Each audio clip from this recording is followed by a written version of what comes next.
ایک شخص کا کارنامہ، وہ یہودی فتنہ گر، وہ روح مصدق کا بروز، ہر قبا ہونے کو ہے اس کے جنوں سے تار تار۔ اسی طرح وہ عبداللہ ابن سبا یہودی فتنہ گر۔ آج اہل تشیع میں سے بعض حضرات کہتے ہیں کہ یہ عبداللہ ابن سبا یہ تو افسانوی شخصیت ہے، اس کی حقیقت کوئی تھی ہی نہیں، حالانکہ ان کی اپنی کتاب میں رجال کشی کے اندر اس کا ذکر موجود ہے، اور یہ بھی موجود ہے کہ حضرت علی رضی اللہ تعالیٰ عنہ نے اپنے عہد خلافت میں اسے زندہ جلوایا ہے۔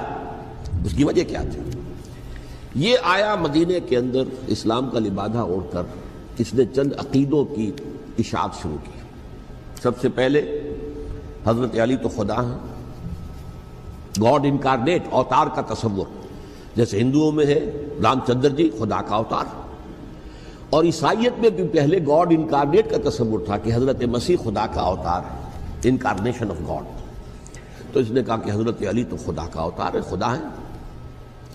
نمبر دو، اس نے کہا کہ ہر نبی کا ایک وصی ہوتا ہے جس کے حق میں وہ وصیت کرتا ہے، تو حضور صلی اللہ علیہ وسلم کے وصی حضرت علی ہیں، لہذا خلیفہ تو اول روز سے حضرت علی ہیں، حضرت ابو بکر، حضرت عمر، حضرت عثمان یہ تو غاصب ہیں، اور حضرت عثمان کی خلافت تھی اس وقت تو خاص طور پر۔ پھر اس نے جو قبائلی عصبیت تھی اسے بھڑکایا۔ پرانی جو عصبیت چل رہی تھی قریش کے اندر، وہ دو گھرانے ایک دوسرے کے مد مقابل تھے۔ دیکھیے، ایک ہوتا ہے قبیلہ، ایک ہوتا ہے گھرانہ۔ ہمارے پنجاب میں ایک قبیلہ ہے وٹو قبیلہ، اس کے گھرانے بہت سے، مانے کے، لالے کے، سجے کے، شامت کے، یعنی کوئی لالا تھا ان میں سے بڑا، ان کے بیٹے ہو گئے لالے کے، ان کی اولاد، خاندان یہ کہلاتے ہیں۔ قبیلہ ایک، یہ وٹو قبیلہ۔ تو قبیلہ تھا قریش، اس میں گھرانے بہت تھے، بنو ہاشم، بنو امیہ، بنو تیم، بنو عدی، یہ بہت سے گھرانے تھے۔ تو چوٹی کے دو گھرانے جو تھے وہ بنو ہاشم اور بنو امیہ، ان کے درمیان چپقلش تھی، مقابلہ، مسابقت، اور یہ مسابقت فی الخیر بھی ہوتی تھی۔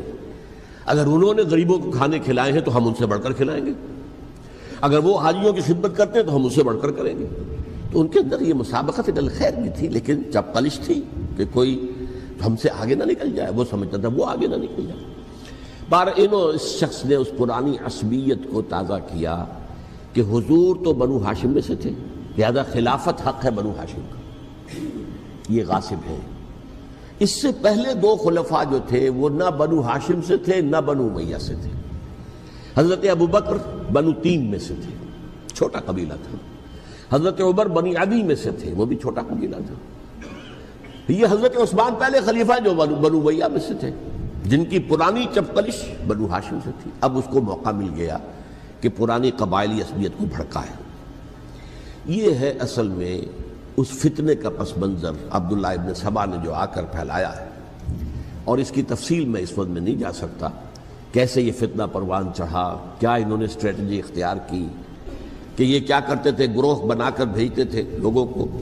کوفے میں جاؤ تو وہاں پر دمشق کے گورنر کے خلاف اور مصر کے گورنر کے خلاف الزامات لگاؤ، اس نے یہ کیا، وہ غبن کر گیا، وہ یہ کر گیا، وہ خیانت کر رہا ہے، وہ رشتہ داروں کو پال رہا ہے، اور عثمان کے خلاف بھی تقریریں کرو رضی اللہ تعالی عنہ۔ دمشق میں جاؤ تو کوفے کے گورنر کے خلاف، کیونکہ دمشق کے گورنر کے خلاف بات کرو گے تو لوگوں کو معلوم ہوگا کہ یہ جھوٹ بول رہے ہیں، لیکن یہ کہ وہاں تو تم بات کرو کوفے کے گورنر کے خلاف اور مصر کے گورنر کے خلاف اور حضرت عثمان کے خلاف۔ مصر میں جاؤ تو بات کرو کوفے کے اور شام کے گورنر کے خلاف اور حضرت عثمان کے خلاف۔ یہ انہوں نے ایسا اٹھایا، اور اس زمانے میں آپ کو معلوم ہے ذرائع رسل و رسائل تھے نہیں، نہ اس فتنے کی پتہ چل سکا جب تک کہ وہ فتنہ جو ہے پوری طرح برگ و بار لا کر تراور درخت نہیں بن گیا۔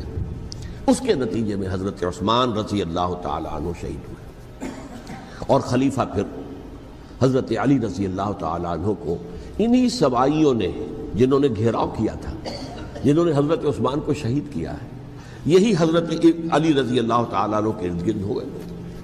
اور حضرت علی رضی اللہ تعالیٰ عنہ بھی نہیں چاہتے تھے خلافت کی بیعت لینا، لیکن آخر کیا کرتے؟ کیا وہ امت کو بغیر خلیفہ کی چھوڑ دیتے؟ حضرت زبیر سے کہا گیا، انہوں نے نہیں مانا، رد کر دی بات۔ حضرت طلحہ سے کہا گیا، انہوں نے نہیں مانا۔ حضرت علی سے کہا گیا، اب عشرہ مبشرہ میں سے یہی تو تھے نا، لہذا انہوں نے تسلیم کر لیا، خلافت ہو گئی۔ لیکن اس کے بعد جو خانہ جنگی ہوئی ہے، اس خانہ جنگی کے نتیجے میں نوٹ کر لیجئے کہ 1,00,000 کے قریب مسلمان ایک دوسرے کی تلواروں اور نیزوں اور برچھیوں اور تیروں سے ختم ہو گئے، ہلاک ہو گئے۔ یہ ہماری تاریخ کا تاریک ترین باب ہے۔ 5 سال، 4.5 سال حضرت علی کی خلافت کے اور 6 مہینے حضرت حسن کی خلافت کے رضی اللہ تعالی عنہ۔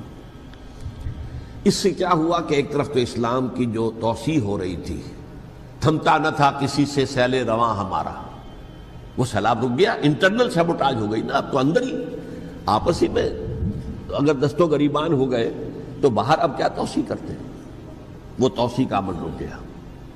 اور یوں سمجھیے کہ جیسے ٹرک اگر کبھی چل رہا ہو، بھرا ہوا ہو، لوڈڈ، اور وہ چڑھائی چڑھ رہا ہو، تو اگر کہیں موشن ٹوٹ جائے، ٹرک کو رکنا پڑے، تو ڈرائیور کے جان پر بن جاتی، اس لیے کہ اس کو دوبارہ سٹارٹ کرنا، اور جبکہ وہ چڑھائی پر ہے، انکلائن پر ہے، آسان کام نہیں ہوتا، خطرہ ہوتا ہے وہ پیچھے جو ہے وہ نہ جائے۔ اور پہاڑی علاقوں میں آپ کو معلوم ہے ذرا پیچھے چلے جانے کا مطلب جو ہے بہت خطرناک جو ہے نتیجہ نکل سکتا ہے۔ بہرحال حضرت علی رضی اللہ تعالیٰ عنہ نے اپنے خلافت میں ایک کام یہ کیا، اب اس کی کیا مصلحتیں تھیں یہ تو انہی کے علم میں ہوگا، ہم قیاس کر سکتے ہیں، میں اس طرف میں نہیں جانا چاہتا۔ ابھی تک خلافت کا مرکز تھا مدینہ منورہ، حضرت ابوبکر، حضرت عمر، حضرت عثمان، وہیں جہاں حضور صلی اللہ علیہ وسلم رہے تھے اور جہاں پر کہ حضور مدفون تھے۔ لیکن حضرت علی نے اپنا مرکز جو ہے وہ کوفہ بنا دیا۔